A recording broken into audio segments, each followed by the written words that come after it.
Bonjour, votre éco-conception vous présente aujourd'hui J'entretiens mon chien moi-même. Première partie, mais pourquoi cette étude?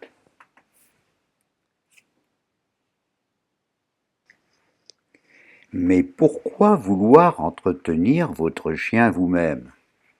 Ou tout au moins être au moins informé des savoirs correspondants. Il y a à cela un faisceau de raisons qui viennent se conjuguer entre elles, en vrac et synthétiquement. Entretenir son chien soi-même, c'est facile, beaucoup plus facile d'ailleurs qu'on ne se l'imagine a priori. Ce n'est pas seulement facile, mais c'est aussi plaisant.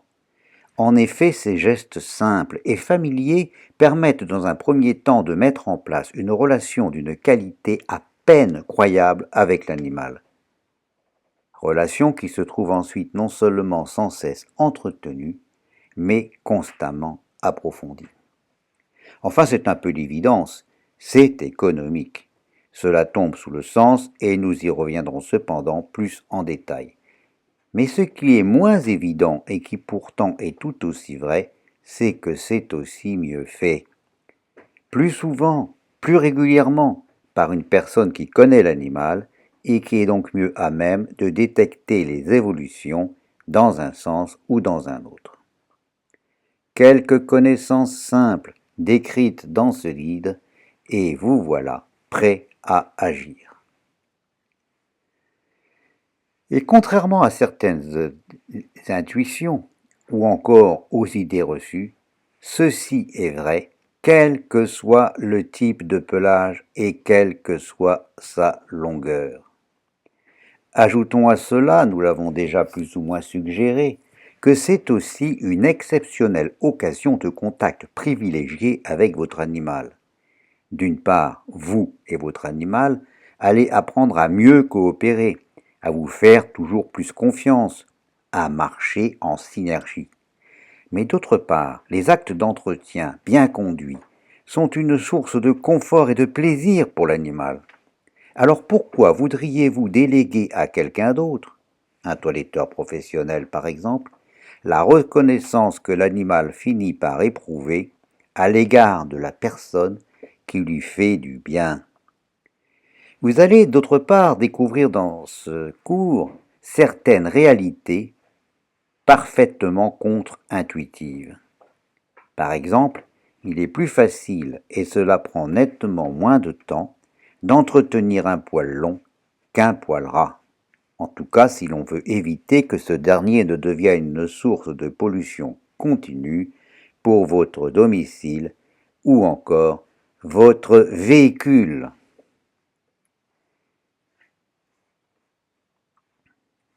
Pourquoi traiter de ces questions dans un cours Audreco? Notre vocation, c'est agir, informer, en vue d'un approfondissement et d'une amélioration de votre relation avec vos animaux de compagnie.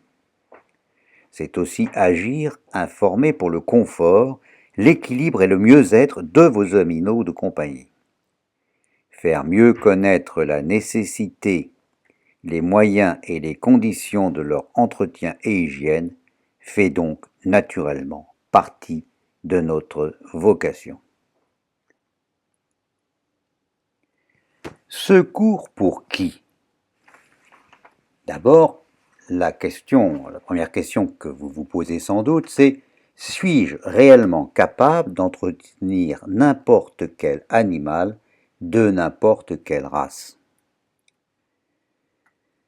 La réponse est clairement oui, sous réserve cependant de disposer des informations nécessaires pour cela.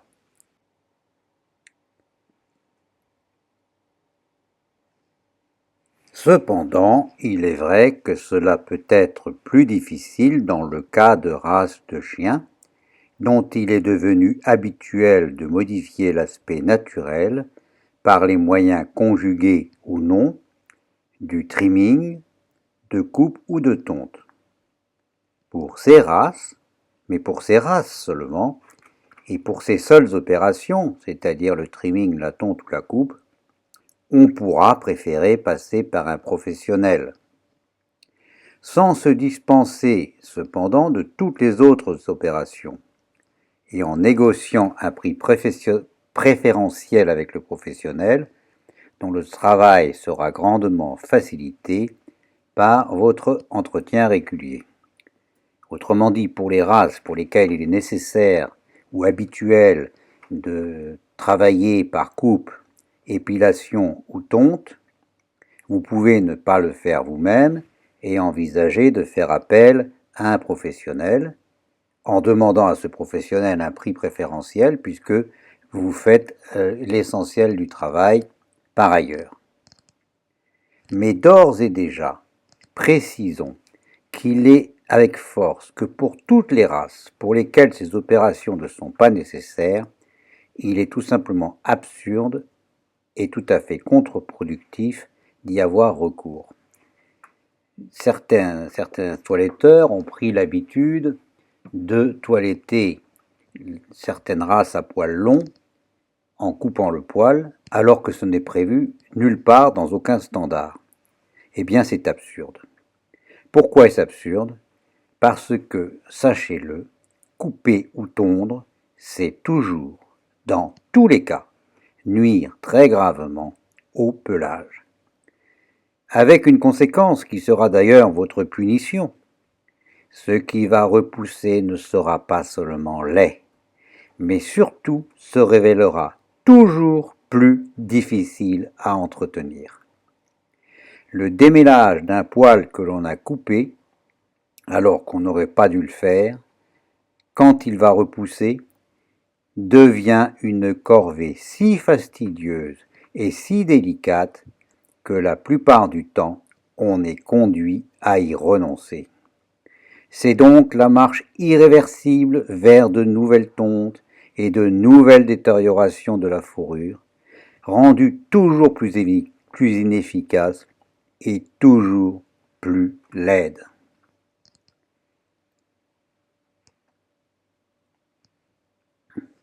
L'entretien, l'hygiène, de quoi allons-nous donc parler?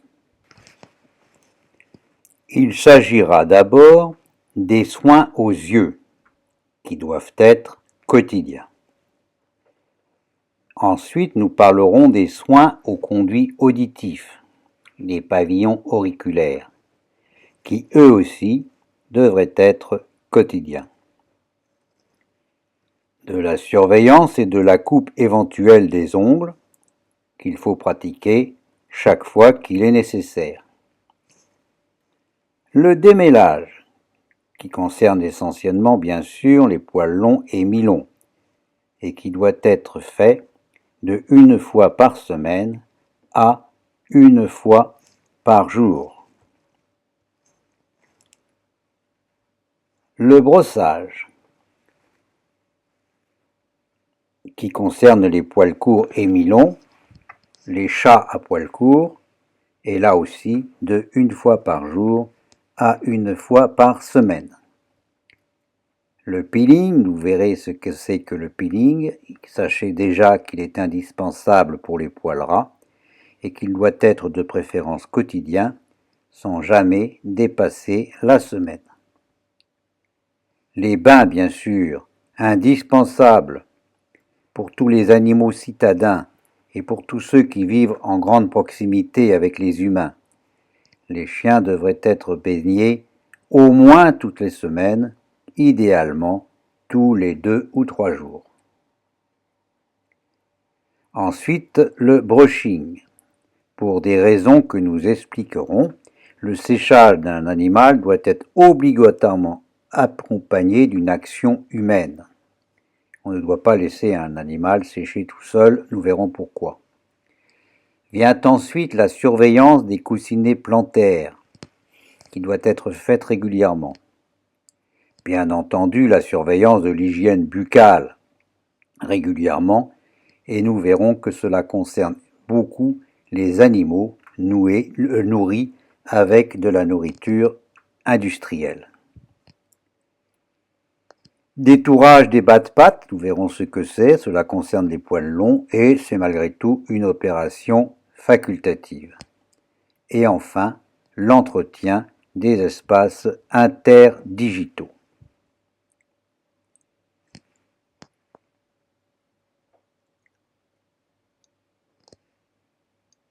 Le présent cours n'est pas prioritairement destiné aux professionnels, mais il est destiné plutôt à des amateurs, soucieux du bien-être, du confort de leurs compagnons.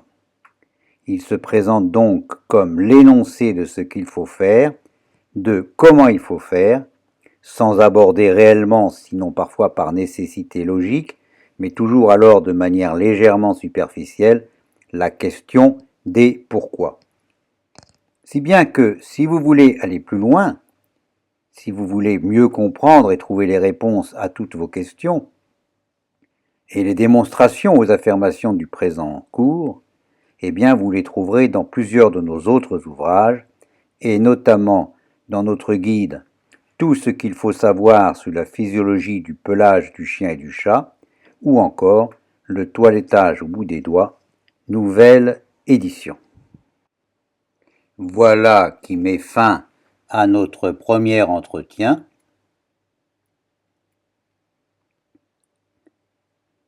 Nous vous avons donc présenté le premier entretien concernant notre cours J'entretiens mon chien moi-même qui entend expliquer les raisons de cette étude. Merci de votre attention. À bientôt.